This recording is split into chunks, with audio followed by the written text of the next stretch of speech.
দিনটা ছিল 27শে ফেব্রুয়ারি, আর এই দিন ছিল মা আর বাবার অ্যানিভার্সারি, 30তম অ্যানিভার্সারি। ভাবতে পারছো, একসাথে 30টা বছর পার করে ফেলেছে। তবে এই 30 বছরে কিন্তু একবারও তাদের অ্যানিভার্সারি পালন করা হয়নি। এখন বাড়িতে প্রায় সবারই আমাদের বার্থডে অ্যানিভার্সারি পালন করা হয়।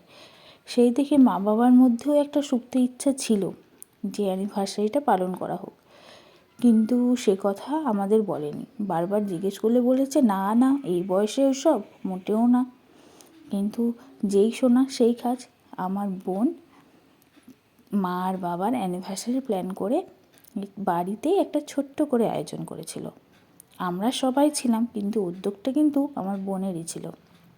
এই যে যার বিয়ের ভিডিও তোমরা দেখছিলে, আর আমাদের আবদারে বাবা মাকে সিঁদুরটাও পরিয়ে দিল।